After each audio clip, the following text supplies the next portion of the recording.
करते रहें, अपने सवाल पहले नोट डाउन कर लें। नोट डाउन में क्या क्या, भाई तुम्हारी एज क्या है, तुम्हें क्या पसंद नापसंद है, तुम्हें कौन सा कलर पसंद है, तुम्हें टाइट फिट पसंद है या तुम्हें आराम पसंद है कि नहीं, तुम्हें लूज पसंद है, नहीं तुम्हें टाइट पसंद है। मतलब बहुत सारे सवाल जो है हम लोग कर सकते हैं। उसमें ये भी आ जाता है कि तुम दिन में क्या करते हो, भाई तुम्हारा बजट क्या है, यानी कि पैसा कितना है तुम्हारे पास।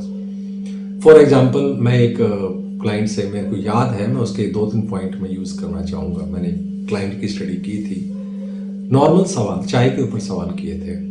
तो शी वॉज फीमेल, तो वो जब आई तो मैंने उससे पूछा आज लेट क्यों हो गए। कहने लगे कि वो ड्राइवर थे, 4 ड्राइवर थे, तो आज वो छुट्टी पे थे क्योंकि संडे था, इसलिए मैं ही खुद ड्राइव करके आई। उसने इनडायरेक्टली मेरे को एक चीज़ बताई है। उसने बताया उसके पास 4 गाड़ियां हैं, यानी कि उसने अपना रिच होने का एरिया बताया है। नॉर्मल सी बात है, 4 गाड़ियां हैं, ड्राइवर चलाते हैं, खुद नहीं चलाते, ड्राइवर चलाते हैं। इसका मतलब थोड़े रिच वाला एरिया है वो, यानी कि बजट का कोई इशू नहीं होगा उससे।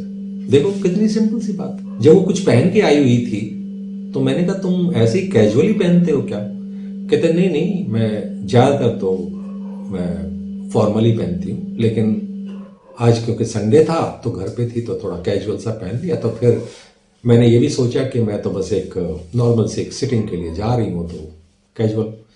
उसने इंडायरेक्टली मेरे को क्या बोला कि जब वो कैजुअल भी पहनना चाहती है वो भी फॉर्मल जैसा पहनना चाहती है। फिर उसने बताया कि मैं किटी पार्टी बहुत रखती हूँ। अब किटी पार्टी जैसे उसने बोला मैं समझ गया कि इसका मतलब ये होता है किटी पार्टीज में, मैं बुरा मत मानिएगा, मैं अपना एक गैस करके चल रहा हूँ।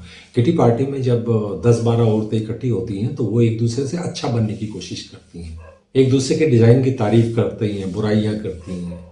इस टाइप से जो एक फीलिंग आ जाती है कि उसमें उस जो मेरी जो क्लाइंट वहाँ बैठी हुई थी उसके मन में ये रहेगा कि मैं औरों से बेटर लगूं। इसका मतलब वो किसी भी हद तक पैसा भी खर्च कर सकती है और काफ़ी मतलब उसमें कमियां बताना, अपना इनपुट देना वो भी कर सकती है। तो कहने का मतलब ये है कि देखो नॉर्मल सी जो बातचीत हो रही होती है वो हमारी क्लाइंट स्टडी में आ जाती है और वो क्लाइंट इनडायरेक्टली मेरे को बहुत कुछ बता रहा है जो मुझे आगे जाके यूज़ करना है। फिर उसमें ये भी बताते हैं कि भाई क्यों क्यों चाहिए आपको ये डिज़ाइन, क्यों चाहिए। कह रहे मेरे को शादी में जाना है या मुझे पार्टी में जाना है या मुझे किटी पार्टी में जाना है, किसी के जन्मदिन की पार्टी में जाना है, मतलब जो भी एक ओकेजन है। वो जब ओकेजन बन जाता है, ये धीरे धीरे करके आपको बाद में आएंगे ये सब पॉइंट्स। में ऐसी जल्दबाजी में बोल रहा हूँ, मैं डिटेल में आपको बाद में बता दूंगा, ये हर पॉइंट को डिटेल में बताऊंगा कि ये चीज़ जो क्या क्या आती है स्टडी में जब आपकी आती है तो उसमें और एलिमेंट क्या क्या काम करते हैं हमारे और कैसे डिज़ाइन पे असर डालते हैं। फिर ये बात आती है कि भाई रात की पार्टी है कि दिन की पार्टी है। अब दिन और रात के कलर्स अलग होते हैं। फिर मैं पूछता हूँ कि भाई सर्दी में जाना है कि गर्मी में जाना है, तो सीजन आ जाता है, सीजन के हिसाब से हमारी जो डिज़ाइन है वो चेंज हो जाता है क्योंकि उसका मटेरियल चेंज हो जाता है। तो ये जो सब चीज़ें होती हैं ये बहुत जो है क्लाइंट से इनपुट मिलता है और हमारे बेसिक लेआउट जो है वहाँ से तैयार होना शुरू हो जाता है। दूसरी ये भी होता है कि वो इंसान कैसा है, यानी कि एज होल वो इंसान कैसा है वो भी हमें बहुत कुछ बताता है। एक और चीज़ मैं बताऊँ आपको कि मैंने जैसा कि वीडियो में बताया है कि जो कलर्स होते हैं हमारे वो आपके नेचर को रिफ्लेक्ट करते हैं, यानी कि जो आप अंदर से हैं आपकी पसंद का वो कलर वो बताता है। यानी कि मैं अगर आपसे कहता हूँ कि आपको कौन सा कलर पसंद है, तो अगर आपने बोला कि ये नहीं है कि कपड़ों में डालना है, ये नहीं है कि मेरे को कार ऐसे कलर की करनी, नहीं, जो अंदर से आपको एक कलर कोई भी पसंद हो, वो जो कलर होता है वो दिल से जो निकलेगी आवाज़ कि ये मुझे कलर पसंद है, इसका मतलब इस कलर की एक लैंग्वेज है। ये कलर बोलता है कि आपका नेचर ऐसा होगा। कमाल है ना। यानी कि आपकी पसंद का कलर आपके पूरे कैरेक्टर को, नेचर को बता रहा होता है।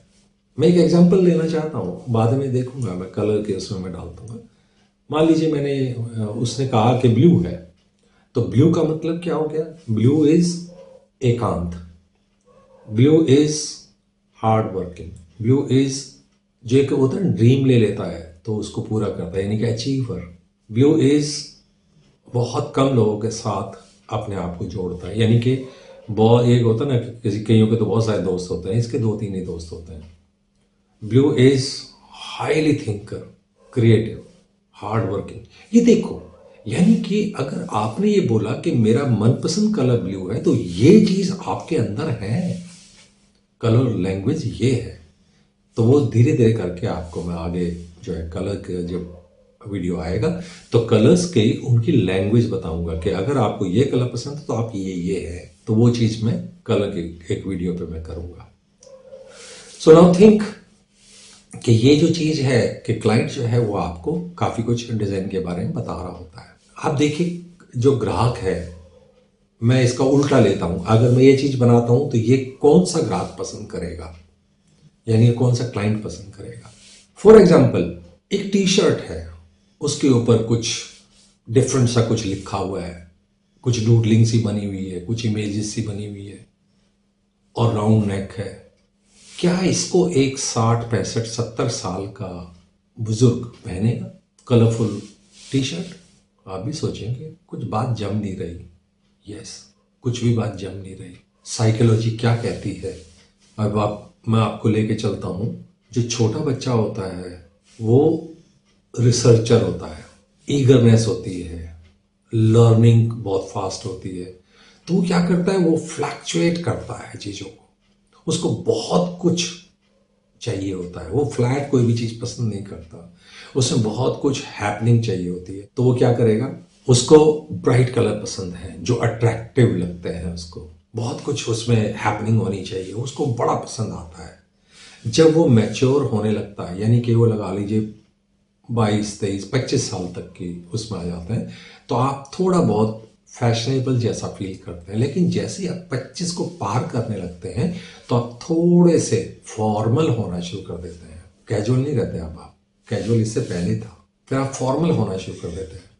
और जब आप जैसे ही 60 पार करते हैं तो आप बिल्कुल कलरलेस हो जाते हैं। ज़्यादातर बुजुर्गों को आप देखना, उनके जो भी ऑब्जेक्ट होंगे या जो भी उसके गारमेंट होंगे या कोई भी चीज़ होगी, वो फ्लैट कलर की होगी, चाहे एक कलर कोई भी हो, लेकिन फ्लैट होगी। यूजुअली 80% जो बुजुर्ग लोग हैं उनको वाइट कलर पसंद है और कोई डिजाइन, कोई प्रिंट नहीं पसंद है, और सिंपल सादा डिजाइन पसंद है। देखिए, यानी कि क्लाइंट जो है वो हमें खुद जो है वो, मैंने कोई चीज बनाई है तो मैं अपना क्लाइंट खुद डिसाइड कर पा रहा हूं। यानी कि मैं ये टी शर्ट एक बुजुर्ग को नहीं बना सकता जो कलरफुल हो, राउंड नेक हो और उस पर कुछ कुछ छपा हुआ हो, प्रिंटेड हो, वो नहीं पहनेगा। लेकिन वाइट कर दूंगा तो हो सकता है पहन ले, लेकिन टी शर्ट क्योंकि प्रोडक्ट है इसलिए टी शर्ट पहनने से वो कतराएगा। शर्ट हो सकती है, कुर्ता हो सकता है, प्लेन चीज हो सकती है, वाइट हो सकती है, लेकिन उसमें बहुत सारी वो प्रिंटिंग वगैरह और ये सब और बहुत सारे कलर भी नहीं पहनता वो। क्योंकि ये भी जब आगे जाके मैं आपको किसी वीडियो में बताऊंगा, नेचर एंड कैरेक्टर, कैरेक्टर और नेचर कैसे मैच करते हैं और एक इंसान के बारे में बताते हैं कि एक इस एज का बंदा क्या पसंद करेगा, क्या नहीं करेगा, या इसको अगर ये चीज पसंद है तो इसका नेचर कैसा है, या इसका नेचर ऐसा है तो इसको कौन सा डिजाइन पसंद आएगा या क्या पसंद आएगा। ये आगे जाके जब मैं साइकोलॉजी और जो आपकी एनाटॉमिकल कह लो या कलर सेंस कह लो, या इन सब चीज़ों को एक जगह पे जोड़ के एक वीडियो में बनाऊंगा कि आपकी बॉडी लैंग्वेज आपकी पसंद नापसंद बताती है, आपकी लाइफस्टाइल डिपेंड करती है आपकी बॉडी के ऊपर। बॉडी का स्ट्रक्चर बताता है कि आप क्या पसंद करेंगे, क्या नहीं करेंगे। सोचिए कितनी डीप डिटेल है ये चीज़ कि ये चीज़ें आगे जाके अगली वीडियोज में आएगा। तो पहला एग्जाम्पल मैंने दिया टी शर्ट, कि ऐसी टी शर्ट बुजुर्ग नहीं पहनेगा, जो 50-60 से ऊपर का हो वो नहीं पहनता, वो वाइट पहनता है।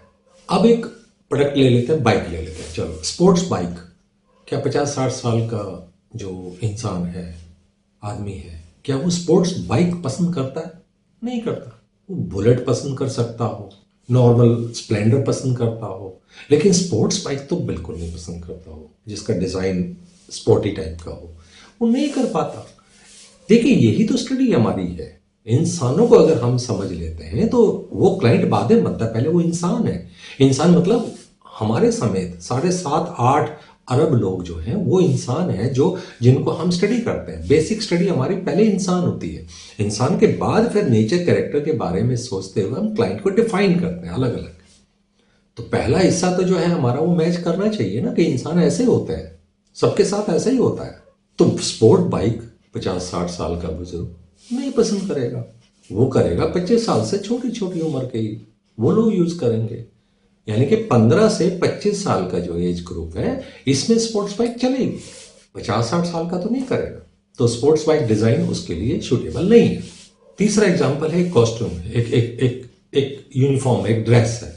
मैंने ड्रेस बोला, इसका मतलब ये एक डांगरी बनाई मैंने, वाइट सिल्क कपड़े की डांगरी, और मैंने बनाई किसी कार मैकेनिक की। क्या अजीब सा लगता है आपको? अजीब सा नहीं लग रहा है? ये क्या हुआ? कार मैकेनिक का मतलब समझो है आप पहले। Car mechanic is oily, greasy, काला पड़ जाता है, ये वो गंदा सा, हाथ भी पहुंचता है। ये वाइट पे तो बहुत ही गंदा लगेगा फिर। क्यों डांगरीज हमेशा अर्दी होती हैं या ब्लैक की तरफ होती हैं, डार्क ब्लू की तरफ होती हैं? क्यों? क्योंकि उसके अंदर वो जो गंदगी है वो छुप जाती है, इसलिए ऐसी डांगरी वो उनके लिए बनती है। व्हाइट कलर की इस कपड़े की इम्पॉसिबल, इम्पॉसिबल। उसमें टेक्सचर होगा, यानी कि कॉटन या जो आपका कैनवस है, ये मोटा जो कपड़ा होता है जो थोड़ा टेक्सचर्ड होता है, वो हाथ साफ करने के लिए यूज होता है। अब मैं सिल्क के ऊपर ऐसे करूंगा तो फिर भी मेरे हाथ में फिर भी रह जाएगा, वो चिपकाएगा नहीं इस तरीके से, क्योंकि वो मैट फॉर्मेट नहीं होता है, वो ग्लॉसी होता है। लेकिन ये जो अपने पास कैनवस है, कॉटन है, वो अपने टेक्सचर के अंदर मेरी हाथ की चीजों को छुपा लेगा। यानी कि ये सब कुछ सोचना पड़ता है हमें इस तरीके से। तो ये भी नहीं बनेगा, यानी कि डांगरी व्हाइट कलर की और सिल्क के कपड़े की कार मैकेनिक के लिए क्या बात कर रहे हो? कैसे पॉसिबल है ये नहीं बन सकता। अब बारी आती है कि मैंने एक लोहे की टेबल या कुर्सी बनाई, जो लोहे की पाइप के साथ कह लो, या एंगल आयरन से मान लो कोई बनाई, लोहे की, मतलब लोहे का टच है उसमें, फ्रेम जो बनाया उसका, और शार्प कॉर्नर छोड़ दिए मैंने उसमें, और मैंने कहा मेरा क्लाइंट 5 साल का बच्चा है। ऐसे कैसे लगेगा? ये तो पॉसिबल ही नहीं है। ये तो उसके कोने जो है चुभ जाएंगे। बच्चा जो है वो, पहले बच्चे को एज क्लाइंट तो हम स्टडी करेंगे ना पहले, बच्चे के क्या क्या नेचर में क्या क्या होता है। उछल कूद होती है, लग जाएगी उसको, वो केयरिंग नहीं होता है इतना, और वो इतनी भी सेंस उसमें नहीं होती है कि मुझे क्या करना चाहिए क्या नहीं करना चाहिए, कौन सा कोना क्यों चुभेगा क्यों नहीं चुभेगा। ये सब जो चीजें हैं ये हमारे क्लाइंट के बारे में बताती हैं। मैं ऐसा जो चेयर टेबल कैसे बना सकता हूं जिसमें शार्प कॉर्नर्स हो, जो चुभने वाली चीज हो? नहीं, मटेरियल लोहा गलत लिया मैंने पहले। इवन वुड भी, समटाइम्स वुड भी शार्प एजेस वाला वो भी काम नहीं करेगा।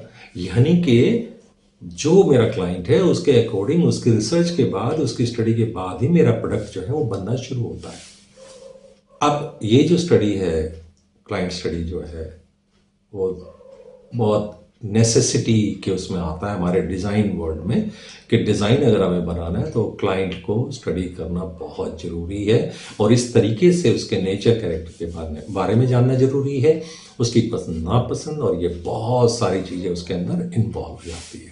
तो क्लाइंट स्टडी एक बार फिर वापस आएगा। हर एक डिज़ाइन का जो वीडियो है, हर किसी एक प्रोडक्ट की डिज़ाइन के ऊपर पहले क्लाइंट स्टडी के बारे में डिटेल में मैं आपको बताऊंगा, बाकायदा बताऊंगा कि ये है बंदा, ये है बंदी, ऐसे ऐसे है, ऐसे ऐसे इसका नेचर कैरेक्टर है, इसके हिसाब से ये डिज़ाइन है। तो वो आपको मैच करता हुआ नजर आएगा कि अगर आपने ये डिज़ाइन बनाया तो ये इसके लिए सूटेबल है, इसके लिए नहीं। I hope you got my point. I hope कि ये वीडियो आपको अच्छी लगी होगी, और अगर अच्छी लगी है तो आपके कमेंट्स, उनका मैं इंतज़ार करूँगा, और अगली वीडियो किसी भी टॉपिक पे होगी तो उसके इंतज़ार तक नमस्कार।